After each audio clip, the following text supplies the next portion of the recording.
The Ghost Story. The Ghost Story, Sandra K.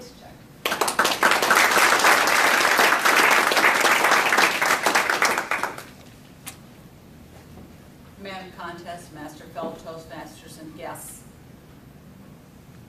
My mother's only brother, Bill, died over a decade ago. And as so often happens, his wife of 60+ years, long marriage, was diagnosed shortly thereafter with breast cancer. She underwent surgery, but she didn't bounce back. Hearts break. And she needed that fixed too. But she could not find a doctor willing to do surgery on an 80+-year-old woman who was still recovering from breast cancer surgery. One doctor finally said he could do it, and he scheduled her for the surgery.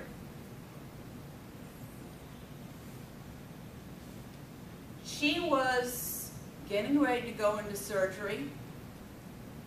My mother woke up in the middle of the night.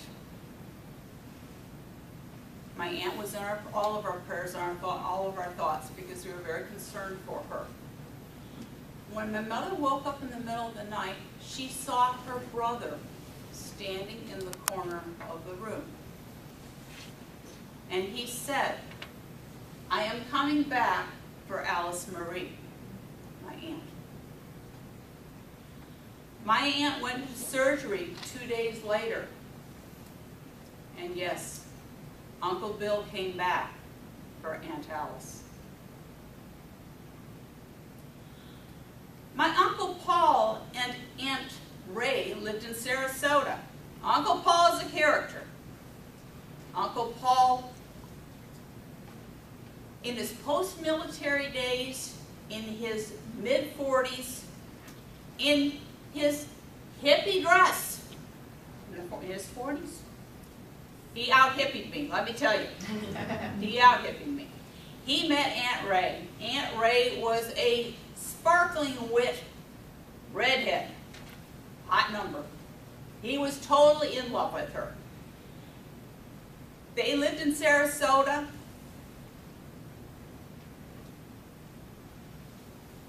And it came to a point they were down there getting older. My parents hadn't been down for a while, and all of a sudden they got a phone call that Aunt Ray had fallen and broken her hip.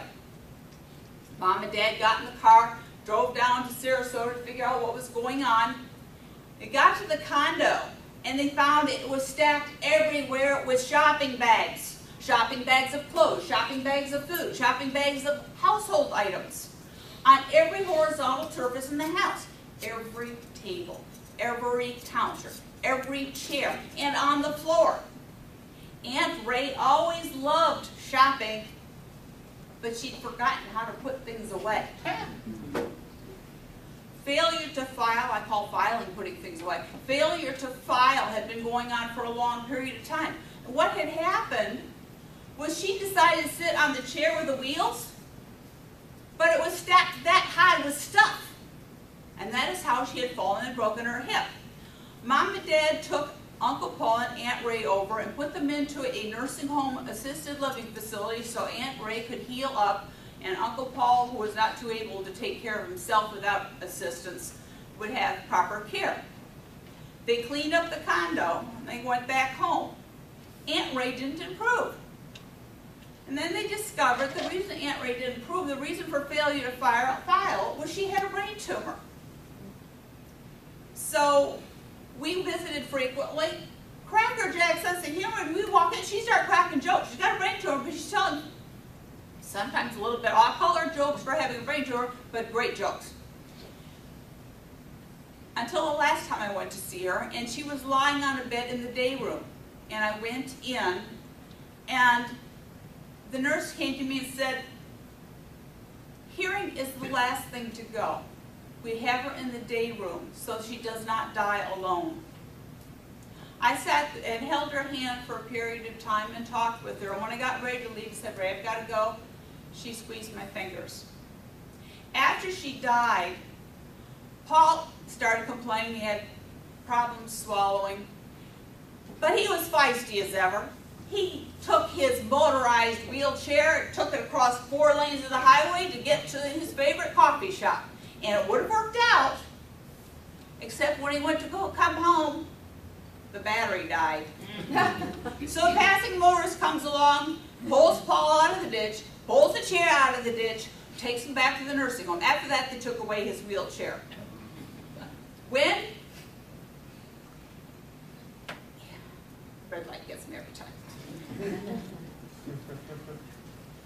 When time went on, my aunt was dead. My mom woke up. She heard Ray laughing. And Ray's like, oh, goody, goody, goody, I get home for my birthday. And